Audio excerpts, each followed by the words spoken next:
Você que está com a sua Bíblia aí, por gentileza, já abra em João, o Evangelho de João, capítulo 14. 14. É 14 ou 14? Os dois.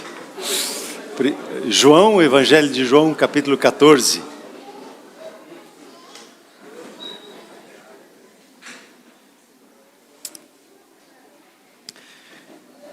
Eu quero iniciar com você um pouquinho, algumas das mensagens, na sequência do buscar em primeiro lugar o reino de Deus e sua justiça, e as demais coisas nos serão acrescentadas, e a falar sobre a pessoa mais importante sobre a face da terra, aquele a quem Ele enviou para se manifestar em nossa vida e nos dar revelação e entendimento que nos faz participar da comunhão com Ele.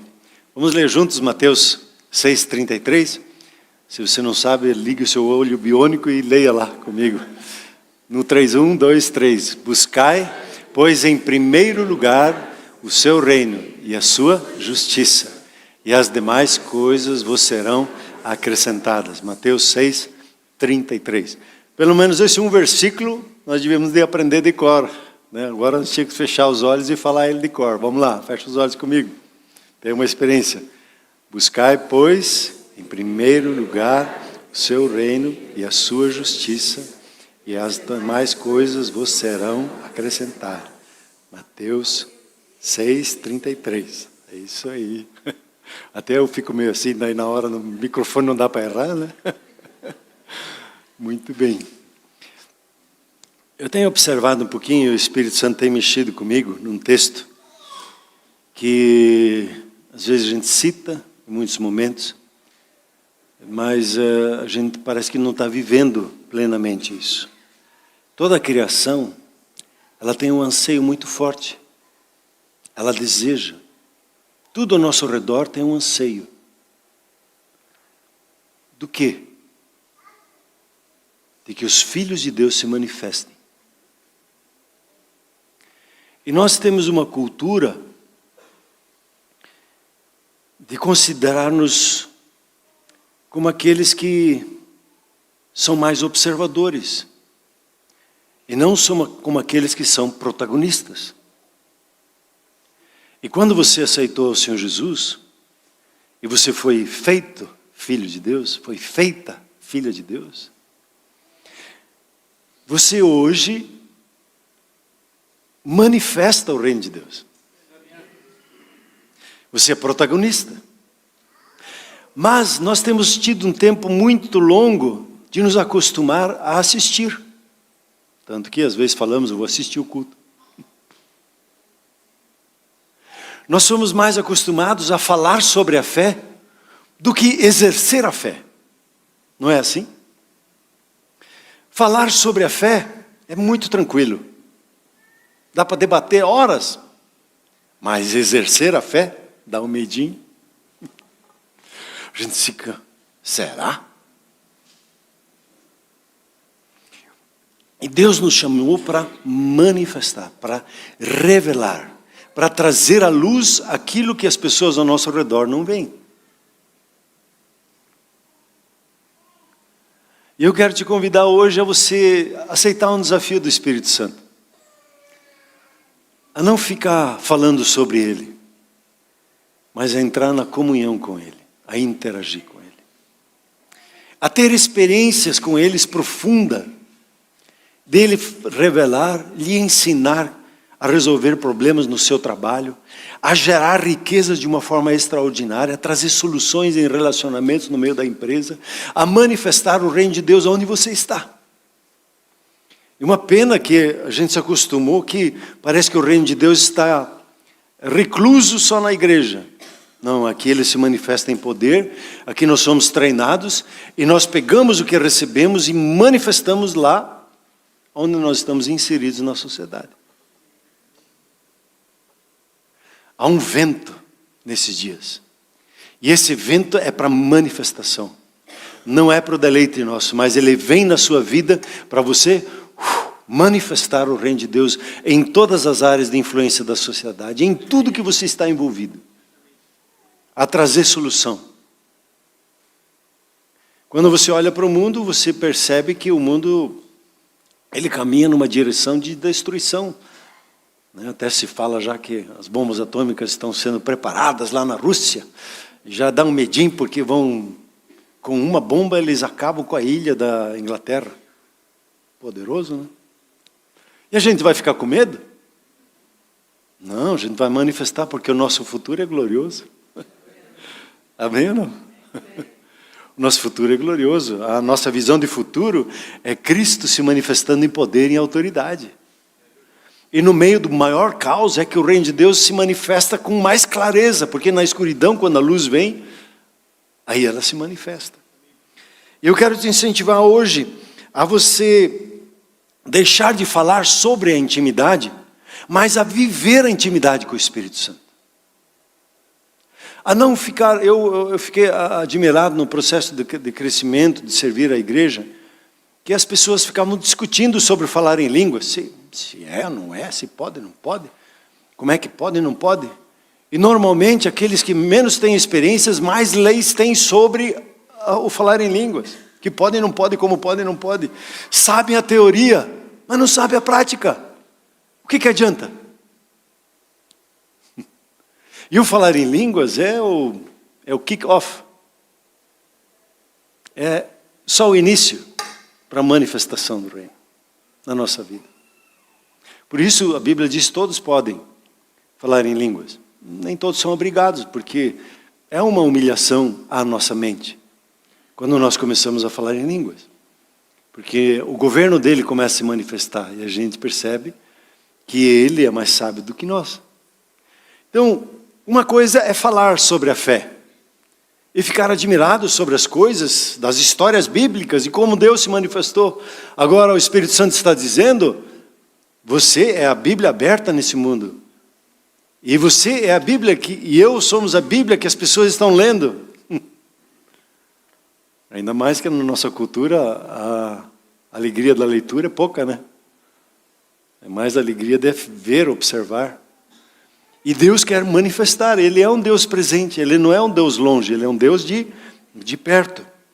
E quando o Senhor Jesus está aqui, em capítulo 13, 14, 15, 16, 17 de João, é o texto mais longo que se tem no momento da entrega do Senhor Jesus, em sacrifício para a sua e para a minha vida.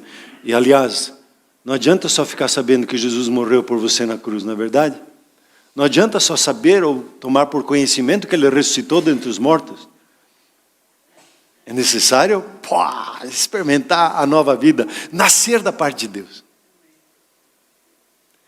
A obra da cruz, ela é honrada, ela é vingada na nossa vida quando nós experimentamos e vivenciamos isso na nossa vida. Então não seja um observador, seja um protagonista nessa vida, na manifestação do reino de Deus. E aqui em João 14, versículo de número 16, 17, quero ler alguns textos que o Senhor Jesus fala sobre o Consolador, sobre a pessoa mais importante sobre a face da terra, a quem você e eu temos a liberdade de acesso e de comunhão profunda. Você e eu, nós temos a habilidade, a capacidade de ouvir a sua voz, perceber o guiar dele, perceber o agir dele na nossa vida. É um presente tremendo, dá um glória a Deus por isso. O Espírito Santo, o Consolador, e o Senhor Jesus diz assim, eu rogarei ao Pai, versículo 16 de João 14, e eu rogarei ao Pai, e Ele vos dará outro Consolador, a fim de que esteja para sempre convosco. O Espírito da verdade, que o mundo não pode receber, porque não o vê, nem o conhece. Vós o conheceis, porque Ele habita convosco e estará em vós. Não vos deixarei órfãos, voltarei para vós outros. Segue um pouquinho mais adiante, versículo 25. Que vos tenho dito, estando ainda convosco, mas o Consolador, o Espírito Santo, a quem o Pai enviará em meu nome, esse vos ensinará todas as coisas e vos fará lembrar de tudo que eu vos tenho dito. Folheie ou role um pouquinho mais adiante, em João 15. versículo 26. Quando vier o Consolador, que eu vos enviarei da parte do Pai, o Espírito da verdade, que dele procede, esse dará testemunho de mim. Um pouquinho mais adiante, capítulo 16, versículos de número 7. Mas eu vos digo a verdade, convém-vos que eu vá, porque se eu não for, o Consolador não virá para vós outros. Se, porém, eu for, eu vô-lo enviarei. Quando ele vier, convencerá o mundo do pecado, da justiça e do juízo. Do pecado, porque não creem em mim. Da justiça, porque eu vou para o Pai, e não me vereis mais. Do juízo, porque o príncipe deste mundo já está julgado. Versículo 12. Tenho ainda muito que vos dizer, mas vós não o podeis suportar agora. Quando vier, porém, o Espírito da verdade, ele vos guiará a toda a verdade, porque não falará por si mesmo, mas dirá tudo o que tiver ouvido, e vos anunciará as coisas que hão de vir. Ele me glorificará, porque há de receber do que é meu, e vô-lo há de anunciar. Tudo quanto o Pai tem é meu. Por isso é que vos disse que há de receber do que é meu, e vô-lo há de anunciar. Eu quero entrar com você um pouquinho em João 14, 16 e 17. Mas eu queria ler com você esses outros textos para que você tenha um pouquinho uma compreensão mais ampla do Espírito Santo. Quando se fala a palavra Consolador, é uma palavra que para alguns já é conhecida, a palavra Paracletos. Paracletos significa para, ao lado, e aquele que ajuda. Aquele que está ao lado para ajudar. Então o Espírito Santo, ele começa assim a sua história com você e comigo. Primeiro ele se achega com você. Ele está com você. Ele vai conduzindo a sua vida para que você conheça a Jesus como seu Senhor e seu Salvador. Ele vai lhe convencendo do pecado. O que é o pecado? É não crer em Jesus. E não crer em Jesus é o divisor de águas entre aqueles que vão herdar o reino de Deus e aqueles que não herdam. E crer em Jesus não é só assentir e dizer, Jesus é meu Salvador. É mais, é reconhecê-lo como o Senhor da minha vida. Como eu disse há 3 domingos atrás, a partir desse instante que eu reconheço Ele como o Senhor da minha vida, eu não vivo mais para fazer a minha vontade. Eu vivo para fazer a vontade dEle. Eu não fico questionando se eu devo ou não devo perdoar, porque a vontade dEle é óbvia. Eu não fico questionando se eu devo ou não devo testemunhar, porque a vontade dEle é óbvia. Eu não fico pensando, será que eu vou amar ou não vou amar? Porque é óbvio. A vontade. Tem coisas que são óbvias. Que eu preciso que o Espírito Santo uma vez falou para nós e nós entendemos. E aí ele ainda vai guiando em outros detalhes do nosso caminhar. Ele vai trazendo a compreensão e entendimento. E aí nós entendemos que Jesus é o Senhor da nossa vida e não vivemos mais para fazer a nossa vontade. E aí somos como Jesus. Jesus diz, eu vim para fazer, ó Deus, a tua vontade. Jesus não procurou o que lhe era mais agradável. Ele procurou o que agradava ao Pai. Ele não procurou as coisas para si, se sentir bem, ou ter bens, como o humanismo e o racionalismo fazem. Não. Ele focou uma coisa, buscar em primeiro lugar o reino de Deus e sua justiça. O governo dele sobre a face da terra. Isso, para nós, muitas vezes, no que a gente ouve e percebe ao nosso redor, é chocante. Parece que a gente diz, será que realmente eu quero que Jesus seja o meu Senhor? Eu quero que Ele faça as coisas para mim. Eu quero que Ele me abençoe.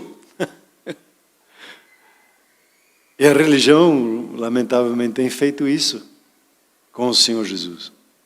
Como aquele que nos serve com as nossas necessidades. E se Ele não faz o que eu quero, eu fico de mal com Ele e dou um gelo nele. Como se isso fosse possível. Ele é Senhor. Ele é o governante. Ele é o que está sentado sobre o trono e governa. E a sua vontade para conosco sempre é boa, agradável e perfeita. Eu tive grande luta na minha vida em me entregar ao senhorio de Jesus. Porque tinha medo. Será que a vontade dele é boa, agradável e perfeita? Eu tive uma vez um testemunho de um pastor. Ele tinha sofrido um acidente, o rosto dele, por trás da pele, era tudo metal. Eu disse, está louco eu me entregar para Jesus? Vai acontecer uma coisa muito ruim comigo, para daí eu falar como Deus me salvou. Dizia, eu não, vou ficar na minha. E aquilo entrou no coração de um adolescente, e eu tive resistências, até um processo de me entregar de todo o coração, confiando que a vontade dele é boa, agradável e perfeita. E eu não tenho noção de quantas vezes eu repeti isso para mim. A vontade de Deus é boa, agradável e perfeita. A vontade de Deus é boa, agradável e perfeita. Eu aprendi até de cor. Que a vontade de Deus é boa, agradável e perfeita.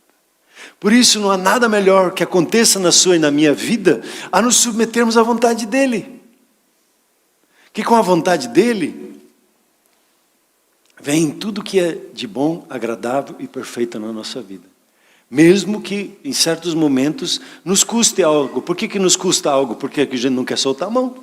A gente quer dominar as coisas. E não quer submeter ao governo dEle. Mas quando nós nos submetemos ao governo dEle, aí sim que nós vamos governar em vida. Como nós vimos hoje, né? Quando a graça nos toca, aí a graça ela reina pela justiça, pela vontade de Deus na nossa vida. Eu fiquei impressionado com esse texto, eu acho que eu compliquei um pouquinho no que eu ouvi, sei lá. Disse, Senhor, podia fazer mais simples aqui? Não, é isso aí, então tá bom, é isso aí. Os 3 estágios do mover do Espírito Santo conosco.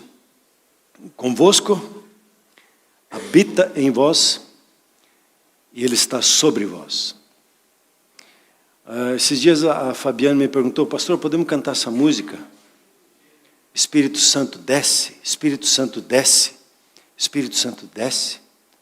Eu disse, Fabiane, a gente tem conversado muito sobre isso nas músicas, e algumas das conversas, das músicas, elas são uma experiência cultural que nós temos como igreja, e às vezes não está alinhado com a palavra de Deus. Primeiro você tem a experiência do Espírito Santo que está com você. E Ele vai te conduzindo para você conhecer a Jesus como o Senhor da sua vida. Ele vai trabalhando, convencendo a sua vida. Ele vai lhe dando argumentos, Ele vai lhe dando palavra, Ele vai lhe convencendo para que você, de sã consciência, diz, é isso que eu quero para a minha vida. E Ele usa todas as circunstâncias que possa ter acontecido na sua vida para te trazer esse ponto e reconhecer que Jesus é o Senhor da sua vida. Quando você nasce de Deus, quando você reconhece Jesus como o Senhor da sua vida, o que acontece? Deus, o Pai, Ele manifesta o Espírito Santo na sua vida, em sua vida. E o Espírito Santo, a partir de então, não está mais com você, Ele já está agora em você. A palavra habitar não é vir e ir de vez em quando. Não é no meio dos louvores aí, eu estou sentindo a presença de Deus, agora Ele está comigo. Agora eu peguei um problemão aqui, agora Ele não está comigo. Ele habita, Ele não vai e vem. Ele está presente na nossa vida.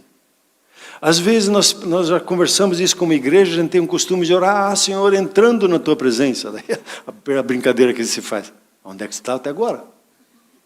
Você não estava na presença dEle? A presença dEle não estava na tua vida? Às vezes pega uns caguetes um do outro no meio da oração, né, e fica repetindo, achou bonito, legal, eu também achei bonito. Senhor, entrando na Tua presença. Mas nós habitamos, Ele habita em nós e nós nele. É uma fusão espiritual que nós não entendemos com a nossa razão, mas que nós aceitamos com o nosso coração. E aqui é um ponto interessante que, às vezes, nós não entendemos, que, eu me lembro aqui muito bem que o pastor Getúlio, ele citou assim, ele estava até parado naquele canto, ele disse, o mundo natural, ele é governado pelo mundo do espírito. E o seu espírito, e isso daí vale uma aula lá no Andar com o Espírito, ele precisa estar conectado a outro espírito. Tanto que quando o Senhor, em Efésios 2, você lê que a nossa vida antes de Jesus era que nós estávamos conectados ao espírito maligno, manipulados por ele. Quando você entrega a sua vida ao Senhor Jesus, o Espírito Santo se conecta com o nosso espírito. E a Bíblia fala em 1 Coríntios que você é um só espírito com ele. Pode dar uma glória a Deus? O seu espírito, ele precisa estar conectado ao mundo espiritual, porque ele é espírito, ele se conecta com o mundo espiritual. Portanto, é necessário que você e eu nós entendamos que nós estamos conectados com o Espírito Santo de Deus. E ele que nos guia e nos ensina todas as coisas. Amém? Você sabe que eu estou fazendo lá meus estudos e estou trabalhando agora um tema chamado Aconselhado por Deus. E um dos pontos, uma das aulas, ele trabalha essa questão de discernir os espíritos. Como é que eu discerno o espírito? Todos nós somos influenciados pelo mundo espiritual. Como? Pelos pensamentos espontâneos. Os seus pensamentos têm 3 fontes. Aquele que você decide pensar, que nós dizemos que são os analíticos, que você senta lá e começa a ver, pensar e calcular, é você que está no controle. Mas, às vezes, você está lá, assim, de repente, pam, vem uma ideia. Pam, vem outro pensamento. E isso, às vezes, diz, não sei lá quantos milhares e milhares de pensamentos estão recorrendo. E eu preciso aprender a discernir esses pensamentos. Como é que eu discerno? Pelo caráter do nosso inimigo e pelo caráter do Espírito Santo. O caráter principal do espírito maligno é acusador, que significa diabo, ele é um acusador. Toda vez que você tem um sentimento assim, de acusação, eu não mereço, eu não sei, eu não tenho o Espírito Santo não se move na vida, quem sou eu para o Espírito Santo agir na minha vida e assim por diante, bingo! Você sabe que é um espírito maligno, se diz, sai! Toda vez que você percebe o Espírito Santo no caráter dele, de paz, amor, alegria, bondade, e por aí fora, de consolo, de conforto, é o Espírito Santo que está falando. E o Espírito Santo, ele te dá o discernimento do Espírito. Né? 1 Coríntios, uma das manifestações dele em nós é essa. E todos nós temos esse dom. Porque ele habita em nós. Então, o dom do discernimento está aí na sua vida. A questão é só de se conectar, de só perceber esse agir dele no seu interior. Então, o Espírito Santo, quando ele habita na sua vida, ele vem habitar na sua vida, quando você recebe e reconhece a Jesus como o Senhor da sua vida, e você se submete a ele, então você vai perceber que o Espírito Santo, ele está em você, e ele está habitando. E constantemente lhe guiando. Os filhos maduros de Deus, eles são guiados pelo Espírito Santo. E, lamentavelmente, a gente às vezes fica perguntando assim, o Espírito Santo está guiando você? Aí a turma fica em dúvida. Então, você não é um filho maduro. Aí, não, o Espírito Santo não age assim. A gente pegou uma mania que não é assim. O Espírito Santo é um encorajador. As características que a gente aprende aí na escola de profetas, do profético, né? As características do Espírito Santo é consolar, edificar e encorajar.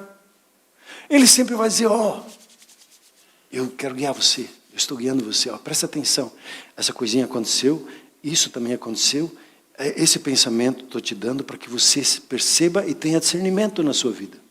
Não é legal isso? A vida não se torna muito interessante? Quando você percebe que o Espírito Santo está agindo na sua vida. Quando a gente fica com a cabeça vazia, qual é o ditado popular? Cabeça vazia? A gente até sabe disso, né? Só que discernir espiritualmente é isso. A Bíblia é muito clara em Filipenses 4:8. Ocupe o seu pensamento. Porque não há espaço vago nos seus pensamentos. Ou você se rende e se entrega e busca os pensamentos do Espírito, ou se fica na posição de neutro, perdeu. Aí tem uma influência maligna na sua vida. Aí de repente você olha para o irmão, vou te pegar, você também. Mas por que está pensando ruim a respeito do teu irmão, do teu casamento, por que está pensando ruim? É uma influência maligna. Sai! Eu amo meu irmão. Eu não sei se eu vou perdoar. Sai! O Espírito Santo me ensina. Eu quero obedecer ao Pai. Como é que eu faço para perdoar? O Espírito Santo, ele habita. Ele se move na sua vida, e a sua vida é para ser uma experiência constante com Ele. Não é para ser algo que você fica falando, cheio de teorias, como é que Ele age. Você já vivencia isso. E eu gosto sempre de enfatizar, me desculpe meus irmãos, mas eu gosto de enfatizar, quando você está assim, sem saber discernir, ora em línguas. Nosso Deus é conosco. Ele não nos abandona. É sempre presente e sempre nos encoraja. Uau! Você percebeu o toque do Espírito? Eu não gosto de falar isso, mas fiquei todo arrepiado. O mover do Espírito Santo é para ser percebido. Cada um percebe de uma forma distinta. E você tem essa experiência de habitar. Por isso que quando nós cantamos assim, desce Espírito Santo, vem Espírito Santo, vem Espírito Santo. Senhor, me ajuda, ainda mais que meus irmãos pastores às vezes ficam cantando assim, Senhor, me ajuda como é que eu devo me posicionar.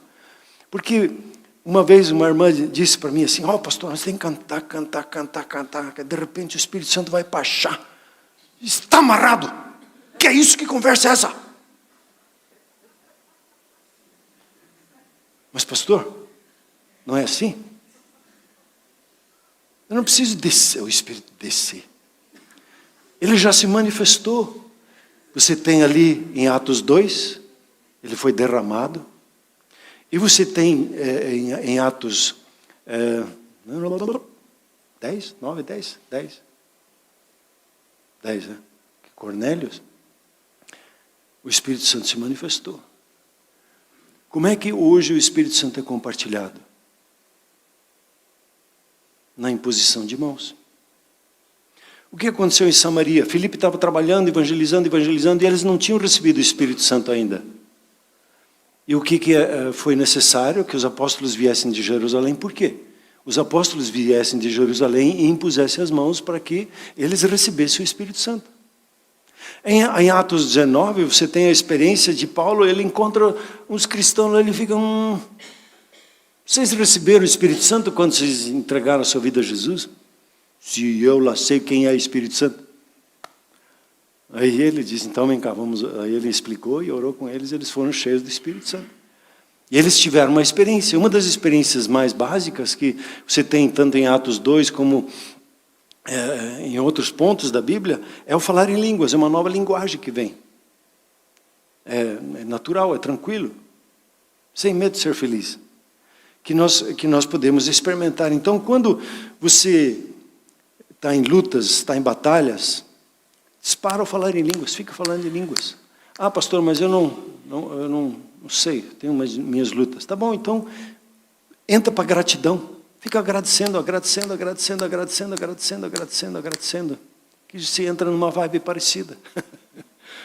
Né? Do falar em línguas. Porém, o falar em línguas, você vai falando mistérios em Deus, né? E aí abre a revelação das coisas do Espírito. E uma terceira experiência que o Espírito Santo dá para você é quando Jesus fala sobre os seus discípulos que o Espírito Santo virá sobre eles.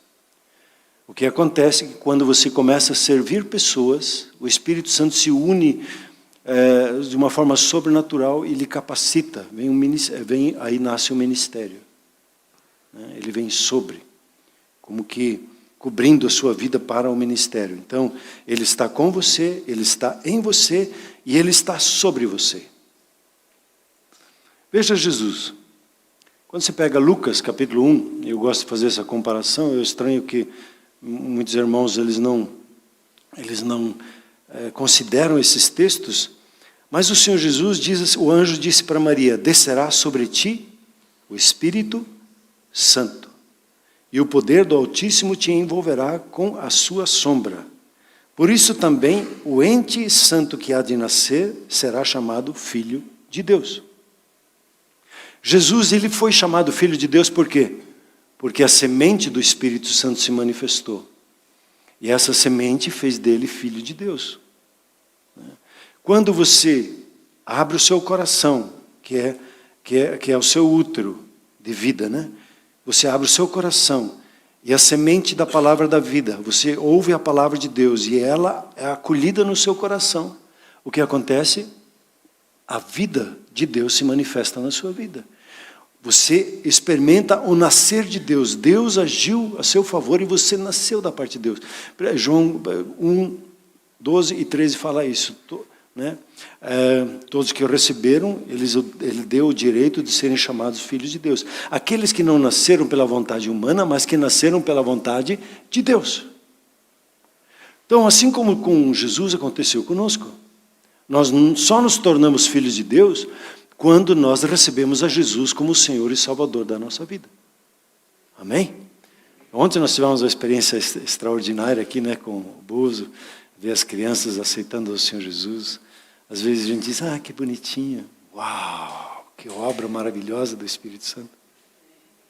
Né? Afirmando a entrega e marcando a vida das crianças. Quando você acompanha o Senhor Jesus, você vê que ele vai para o batismo. E João Batista, ele fica em dúvida, mas é você que tinha que me batizar, não eu. E Jesus diz uma palavra. É importante que se cumpra toda a justiça de Deus. E agora é a hora de eu se me submeter ao batismo nas águas, com os seus 30 anos. Né? E ele então é batizado nas águas, o céu se abre, e o que acontece? O Espírito Santo desceu sobre ele em forma corpórea, como pomba. E ouviu-se uma voz do céu, tu és meu filho amado, em ti me comprazo. Pastor, está escrito, desceu. Antes de Pentecostes, o Espírito Santo vinha, pontualmente. Agora, em Jesus, ele veio, ele permaneceu com Jesus. E aí você vê um diferencial na vida dele, na caminhada dele. Por isso que a gente fala que quando você lê a Bíblia, você precisa ler ela no contexto. No contexto não só dos textos imediatos, mas no contexto histórico da Bíblia, entender os momentos, né, que cada uma das coisas acontece. E o Espírito Santo então desceu sobre ele em forma corpórea, e aí o Pai se manifesta, você é o meu filho amado, eu tenho prazer em você. O resultado disso você vê em Lucas capítulo 4, que diz assim, Jesus, cheio do Espírito Santo, voltou do Jordão e foi guiado pelo Espírito. Essa experiência no batismo, e nós fazemos questão, quando temos o batismo aqui, de orar pelo enchimento do Espírito Santo. Para que a experiência do batismo do Espírito Santo venha sobre aqueles que foram ali batizados naquela hora. E a gente impõe as mãos por quê? Porque é assim que faz. A gente impõe as mãos para que o Espírito Santo habite e venha encher a vida das pessoas. Né? Aí por isso que é uma doutrina básica de Cristo Jesus, a imposição de mãos. Né? Se você ainda não conhece essas doutrinas básicas, ano que vem a gente vai começar a segunda fase da Academia do Reino, que é a conexão com os princípios do Reino. Vamos falar sobre a doutrina elementar de Cristo, e um dos pontos, então, é a imposição de mãos. E você vê, na sequência, quando você é cheio do Espírito Santo, o que o Espírito Santo faz na sua vida? Alguns dizem assim, louco, quando o Espírito Santo... Eu tive a experiência do batismo do Espírito Santo, aí começou a batalha, a luta, a dificuldade na minha vida. E no começo, Um irmão, um colega pastor disse, está vendo aquele ali? Ele foi batizado no Espírito Santo. Logo, logo, logo ele vai ter problema sexual. O que acontece quando você é batizado no Espírito Santo e é cheio dele? Você é conduzido a enfrentar o diabo em todas as áreas da sua vida, para a sua libertação, para a sua cura. Por isso que nós temos no nosso processo de crescimento aqui da igreja, um momento de ministração. Porque as maldições, como nós falamos no primeiro semestre, os pecados geracionais, os traumas, são pontos como que assim de acesso ao inimigo em lembranças da nossa vida. Ele só pode mexer nas nossas lembranças. E ele nos confunde. Agora o Espírito Santo vem na nossa vida e ele vem fazendo com que você tenha experiências de vitória sobre o inimigo em todas as áreas da sua vida. Você pode dar uma glória a Deus? E o resultado em Jesus, você vê no versículo 14 de Lucas, capítulo 4, que Jesus saiu do deserto, depois de ter vencido o diabo, ele venceu ele ali e saiu no poder do Espírito Santo. Ele foi nascido do Espírito, ele foi batizado no Espírito, e ele teve a experiência do poder do Espírito. A partir do momento que ele vence o diabo, o que acontece? Ele agora, o ministério dele inicia. E todas as áreas que você vai vencendo o diabo, ali você percebe que você tem um ministério. Você liberta e cura outras pessoas. Por isso é tão importante você se submeter ao mover do Espírito Santo e a experienciá-lo em todas as áreas da sua vida e permitir que ele atue na sua vida de uma forma tremenda. Quando você olha para os discípulos, eu acho muito interessante. Você tem pelo menos 2 momentos que eles têm com o Espírito Santo. O primeiro momento foi quando? Um quiz bíblico. João 21, Atos 1, Atos 2. A, B ou C? Hã? C? Todas as... C? Não. Foi a segunda experiência em C. Atos 2. A primeira experiência foi quando Jesus fez assim. Ele soprou sobre eles o Espírito Santo e ele diz, recebei o Espírito, em João 21. Pegou? Eles receberam o Espírito Santo. E Jesus aí fala com eles em Atos 1, diz assim, daqui a alguns dias vocês vão ser batizados com o Espírito Santo. É uma próxima experiência que eles iriam ter, de serem batizados. E aí, nesse batismo, o Espírito Santo viria sobre eles para manifestar o reino de Deus. Aí nasceria o ministério deles. Tanto que Pedro, que tinha a palavra profética, a palavra rema do Senhor Jesus, você será pescador de homens, quando o Espírito Santo vem sobre essa palavra, e aquilo que estava desordenado na vida dele, a palavra veio, e o Espírito Santo veio, e o rema se tornou realidade na vida de Pedro, e 3.000 pessoas se entregaram a Jesus. Foi uma senhora pesca. Então é vital para nós a comunhão com o Espírito Santo. É vital que você e eu não só saibamos das coisas e tenhamos entendimento sobre o mover do Espírito Santo, mas que nós tenhamos a experiência dele. Atos 2, todos ficaram cheios do Espírito Santo e a primeira experiência foi falar em línguas. Assim como em Gênesis 11, houve uma mistura de línguas, em Atos 2 há uma unificação agora na língua do Espírito. E o falar em línguas nos unifica, nos fortalece. E aí, já na sequência, você vai ver que junto com línguas vem o profetizar. Junto com as línguas, o profetizar, vem as visões. Junto com as línguas, o profetizar, vem os sonhos. O mover do Espírito Santo é constante e presente na nossa vida. E você e eu temos o privilégio de viver essa comunhão com Ele. Segunda, terça, quarta, quinta, sexta, sábado, domingo, de manhã, à tarde, à noite, inclusive de madrugada. Porque o Espírito não dorme.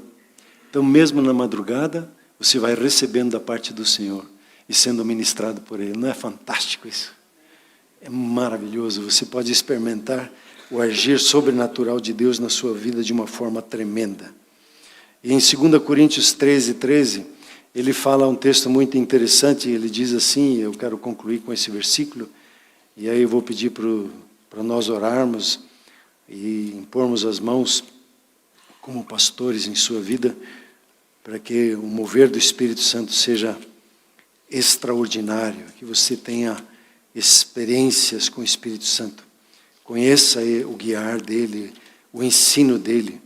É bom você ter experiências do ensino do Espírito Santo, mas por isso que vem o batismo e vem o ensino, a imersão, a experiência com ele e o entendimento, né? A graça do Senhor Jesus Cristo e o amor de Deus e a comunhão do Espírito Santo sejam com todos vós. Sabe, meu querido, eu acho a vida de igreja muito chata, quando nós ficamos só falando sobre Deus e não experimentamos Deus. Quando num culto a gente só vem assistir, aí o culto fica, eu vou lá só no culto e ceia, por quê? Mas quando eu venho para o culto, para junto com a igreja ter uma experiência, ver como o Senhor Jesus se revela na igreja e discernir a igreja do que ela é, o culto vai virando sempre uma experiência. Sabe por que nós cantamos louvores? Porque os louvores nos conectam ao Espírito. É uma das linguagens do Espírito. E quando você fala consigo mesmo na manhã, levanta, acorda, que o Senhor desperta, que o Senhor vai te iluminar hoje. Vocês vão lá para o culto. Mas não estou afim. E daí que você não está afim? Jesus é o Senhor da tua vida. Vai celebrar com os teus irmãos. Aí você, tá bom, Espírito Santo, eu vou lá. Aí você chega aqui, põe a mão no bolso e quero ficar observando. Os músicos às vezes têm essa mania de observar outro músico, né? Quero ver se ele acerta aquela entrada. E a gente se desvia em coisas. O irmão hoje está animadinho. Que deu, ficou louco, saiu correndo. E a gente vem assistir o mover do Espírito Santo em vez de participar, ser protagonista. O louvor é para abrir o seu coração, para que as suas visões espirituais se abram. Você tenha visões durante o culto. Eu tenho visões, sou ministrado. Deus fala comigo, às vezes eu não sei como é que eu vou iniciar a mensagem. E aí Deus fala comigo, faça assim, faça assado. E eu me alegro daí. Agora fica bom a mensagem. Traga os seus problemas no meio dos louvores. E adore a Deus por Ele ser Senhor sobre esse problema, por Ele ter a solução daquilo que parece um beco sem saída. Você vai adorando, você vai percebendo que imagens, palavras, ações, o mover do Espírito Santo, no mínimo, de encorajamento para enfrentamento vai vir sobre a sua vida.